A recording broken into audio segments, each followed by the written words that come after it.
Good morning. I'm Tim. It's 6/28, 2014. It's a Saturday. It's about 11:30. This is my thoughts, my ramblings, my story. Um, just things that run through my mind, and I got a feeling I should talk about them or whatever. The latest one is my parents were both born in 1914. They were born 2 weeks apart in January. My father's dad died when he was 6 years old, and he had a younger brother, George.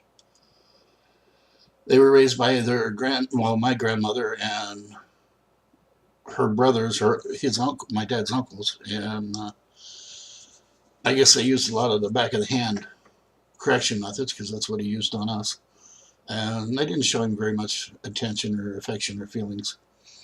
So he was always. Would have been nicer if he would have never came home a lot of times, because as soon as he walked through the door, the fighting, and the arguments started, and it didn't have to be over anything. He was just in a bad mood. And I understand later that he had migraine headaches, and I guess that affected him a lot. I don't really remember much of my childhood. Um, it was just, I was growing up. I'd rather be away from the house, play in the woods, do whatever. Raised in Pennsylvania mostly. Then when I was 15, we moved to Jersey, which that was a real culture shock because I grew up. I was the only kid around. There wasn't very many people to play with or anything. And then we moved to Jersey just before I'm supposed to get my driver's license. And we move into a neighborhood, a development, and there's all kinds of people around. There's all kinds of kids. I didn't know what to do. I ended up getting in a lot of trouble. And I guess my guides and angels were with me then because I didn't end up in jail. I had to go to court a few times. I come home from school. I think I was a junior. It was probably in March. And my mom tells me, your dad's got his disability. We're moving to Arizona. What are you going to do? Wow. Okay. So my sister and her husband were coming out with a semi and moving everything as far as Denver. So I rode with them and stayed in Denver for a while. Um, didn't really want to go back home. I think the first time I ran away, I was 6 years old. And after that, it was kind of like as soon as I get my chores done and get out of there, I was gone. And they moved. I was in Denver. I worked for the Rocky Mountain News. I worked downtown, and I right across the street from the Denver Mint. And I would go through the downtown ad agencies and pick their ads up and deliver ads and things like that. And when I wasn't with them, when I wasn't working or picking up ads, a lot of times they just told me hang around downtown, and I didn't know anybody or anything. So that's when I discovered bars. I was just 18, and bars were a lot of fun. And I could sit down all day long and drink and do what I had to do and still get paid for it. And I think it was July or August, my brother showed up with a U-Haul to move my old man down here to Phoenix. So I come down with him and tried to go back to school again, but it just didn't work out. They had me in college prep courses and things I didn't enjoy. So I took off and went back east. Got married, had two sons. Oh, we went back east, got married, come back out here. Uh, we were over my brother's one time, and my mom said something to my ex-wife, and she went to, no, my ex-wife said something to my mom, and my mom went to backhand Judy, and I blocked it and told her, let's get the hell out of here. So we left, and we didn't go home. I parked down the street from the house a little ways and watched. Sure as shit, here comes the old man's van up in front of the house, and he jumps out. He's got a goddamn baseball bat in his hand. He's looking for me. So I stayed away from him for a few days. And I think we were at my other brother's, George. I think we were at his house when we ran into one another. And it was kind of like, hello. And I stayed a good distance away from him because I know if I would have gotten near him, he would have started calling me a coward as he usually did. I didn't want to fight with him. I knew what he was like. I knew what set him off. And I really didn't like to be around him that much. So we left and went back to Jersey shortly after that. And I had two sons. And my marriage was turning into my parents. I was fighting all the time. Um, just things weren't going right. We were too young when we got married. And I remember thinking how, man, if my old man wouldn't have been there, how nice life would have been. So I figured life would be a lot better if I wasn't there, and I took off. And I didn't know the problems I would cause myself or my children or anything else. It was just, I had to get out of there, because if I didn't, I was going to get physically violent. And I don't like to do that, because I can, things happen. So I took off. I ended up back out in Phoenix in about a year and a half. I went to Indiana and lived in Indiana for a while, just bumming around, sitting in front of the courthouse, smoking pot with the other long hairs in town. One day, Danny, a kid that used to hang around a lot, he said something about this company outside. It was outside Peru was hiring, so we took off to hitchhike up there in the morning, and the guy picked us up. We ended up going to Gary, Indiana, which was halfway between where we were at and some people I knew in Michigan. When I was a kid in Michigan, I used to go up to Paw Paw and Bangor. Bangor was the town that the lady worked in the hardware store, and the area they lived in was called Paw Paw. And I used to go up there and pick fruit during the summer for 2-3 weeks and hang out. And the McKinnons they lived in Pennsylvania and had a house up there, told me if I ever had in the area or anything, or ever wanted to, just come on, stop in. I had a place to stay and everything. So Danny and I take off for Michigan. He's never been to Michigan. He's never been very much outside Peru. And we hitchhiked to South Bend. We ate fruit and things as we hitchhiked to Bangor. I don't know where it was at. I don't really know how we found it. And I found a hardware store, and the lady wasn't there, but they told me where the McKinnons were. So we hitchhiked down there and knocked on their door, and were welcomed like long lost children. Ended up getting a job in a steel plant. Bought a car from him, a little Nash Metropolitan. I could sit in the driver's seat and hang my arm, and my fingertips would stick out the passenger side door. That's how small that car was. But it was getting on towards winter, and it was getting cold. So Danny and I were working there. And I said, we got to finish out the week and quit. Then we can pick fruit for a week, get our check, and head to California. He said, that sounds really good. A little while later, he comes up to me and says, well, just quit in the morning. Why wait a week? That'll make us have an extra week, and we can pick fruit for a week and go. Okay, that sounds good. And around lunchtime, I walked up to Danny and I said, hey, do you really feel like finishing out tonight? Don't you really? So we quit then. And we went home. And we picked fruit for about a week. And, I think we were picking apples. And the property was like this, and then go down and another layer and down. And I was in one of the trees up towards the top, and the damn limb broke and fell on my butt. And Dan thought that was funnier than hell as I'm falling, because you got the lug. It's a thing that goes stretched across your shoulders, and it's basically a bag open at both ends. But you take the bottom and it clips up here, and that seals the bag, and you fill it up, and you just walk over to the lug and empty your bag out. And he thought that was funnier than hell when I fell out of the tree.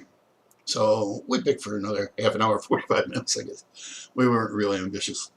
We're sitting on the side of the hill smoking a joint, and he's in front of me, but his back's to the hill. And I started laughing, and he says, what? I said, no, you don't want to know. He said, no, come on, tell me. No, you don't want to know. He says, come on, tell me. I said, it's better if I show you. And I took my boot and I planted it right in his chest, and he went tumbling down the hill backwards, and apples were flying all over the place. And it was just as funny as I thought it was going to be, and so did he when he hit the bottom. But yeah, we left shortly after that. We had them mail our checks to McKinnon's, and then we told them where we would get in touch with them to let them know where to send them to. And we went down to Peru and sold the car to his dad, tied up with a couple other guys, went to California. We're out of money. We're eating in missions. Brad had been in the Army and got a dishonorable discharge, and he was going to see a friend of his up in Northern California. Roger and Dan decided they wanted to go into Marine Corps, and I talked to Marine Corps, and they told me that I could enlist, but when they found out that I was married, I get a dishonorable discharge. I said, why do you want me to enlist then? He said, no, don't worry about that. You'll just go dishonorable. So I left there. I went in the Air Force probably about 2-3 years later. But I hitchhiked to Phoenix, And I was sick. I had tonsillitis. And I figured I'll go stop by my old man's house, get to see a doctor, and then get the hell out of here. So I went to my old man's house and stayed there. And we had a disagreement about things. And I left, come back. My grandmother or my mother happened to call over my brother's house where I was staying when I left my old man's house. I didn't tell him. I just left in the middle of the night because there was an argument going. I didn't feel like arguing. I don't like to argue. So I left, and my mother called the house, and stupid me answered the phone. Didn't have caller ID back then. So ended up over at the old man's house, and he started telling me that I was a coward. And I said, look, you and I were having an argument, and things would have been said that never were meant, but they never would have been forgotten. I did what I thought was best, and I walked out like I'm doing now, and I left. And that made him think for a change. He'd stopped hitting. I think last time I got nailed was probably when I was about 12 or 13. My brother back in the 60s, he had a leather strap. It was probably about 3 foot long. It was about that wide and had a place cut in it so you wrap your hand in it. And it had 4 thongs on it. They were about this long. And if you misbehaved, that's what he used on you. And George hid it. We didn't find it until we moved. And when we were moving up to Jersey, we found it. And I've been looking at that for years. Yeah, sure glad it was hidden. I don't think anybody knew except for George where he hid it. He wouldn't tell anybody just in case. But my mom died of cancer in 83. Last 2 weeks she was alive. I spent from like 6 in the morning till 6 at night with her in the hospital. I wish I knew then what I know now. Because I'd see her reach up and talk, and I asked the nurses about it. And all that's just hallucinations from the drugs and stuff. Well, I know now that she was seeing people from the other side coming in to comfort her and talk to her and let her know everything was going to be all right. She passed away. Well, she wanted to be remarried, so she stayed for her 50th wedding anniversary. My sister talked for my mom, and my oldest brother talked for my dad. And they got remarried. Then my brothers and I left to go make funeral arrangements, and when we come back, first thing out of my old man's mouth was, you guys have fun at the bar? And it was kind of like, it's the way he is, the way he was. Well, in 88, I didn't see him very much. I was doing a lot of drugs and drinking a lot, and I stayed away from him.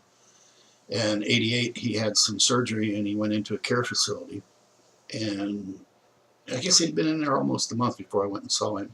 And when I went in, I'm looking around trying to think of an excuse of what I can make to get the hell out of here. Because I don't really want to be here. I don't like to be around him.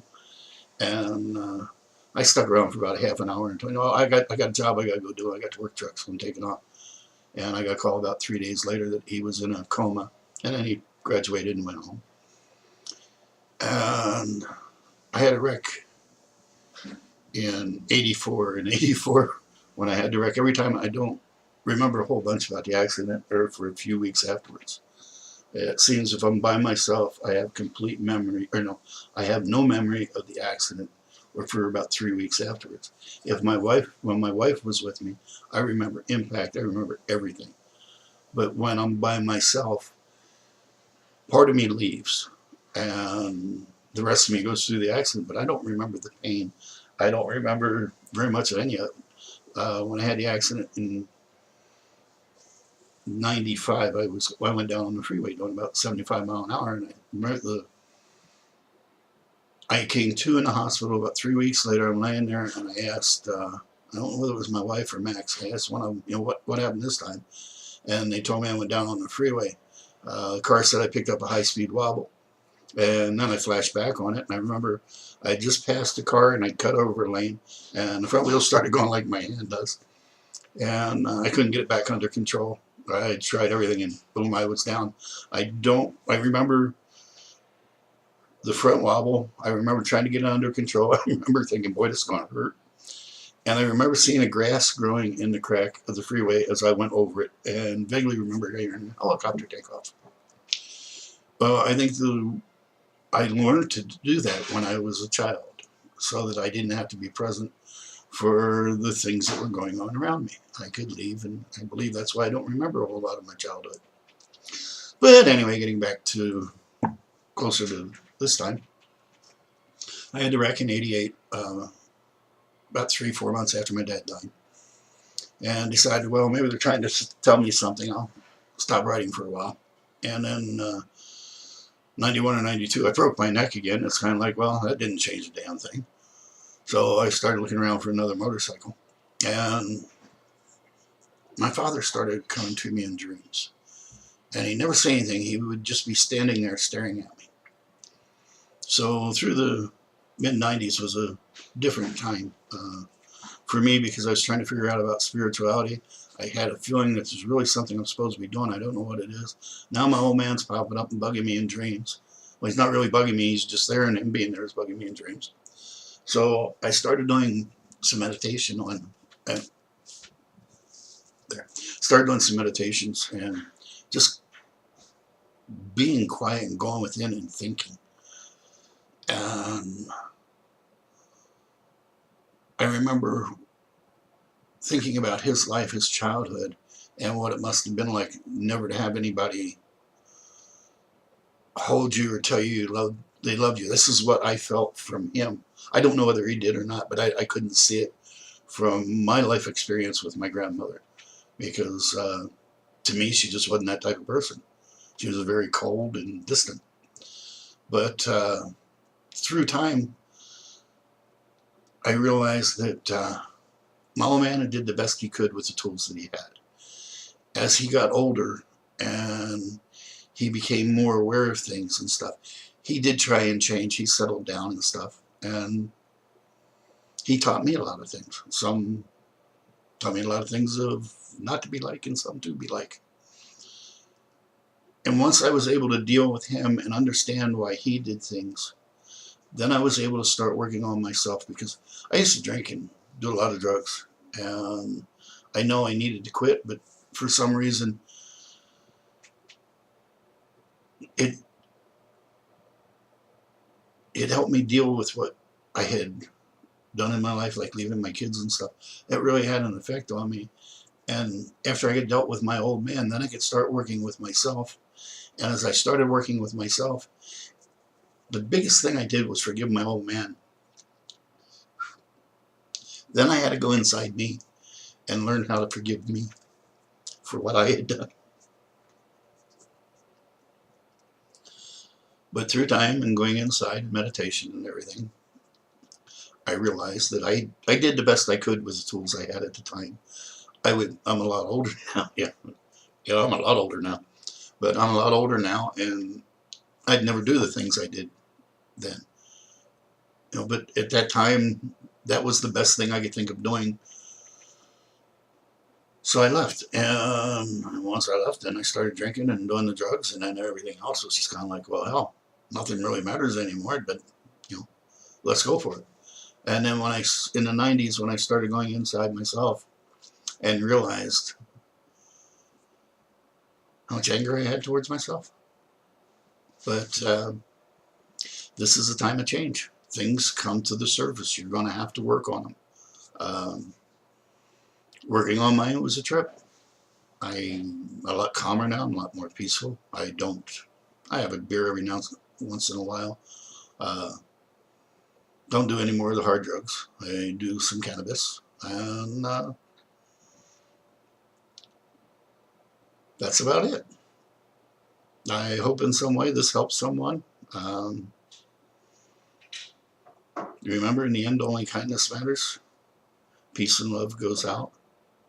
Love comes back. So close your eyes, take a deep breath, and as you breathe out, see your heart opening, and see all that energy go out and just surround the world. And think of all the people that energy and that love touches. Because as soon as it touches them, their love automatically comes back to you. So think how much you're increasing the love on the planet by doing that. Or just do it with one or two other people. And just sit there and just see them and send them the love and the energy and the peace. And give them a thank you. Remember, in the end, only kindness matters. It's free, pass it around. Peace, love, and light. and I'll make another one soon. Thank you.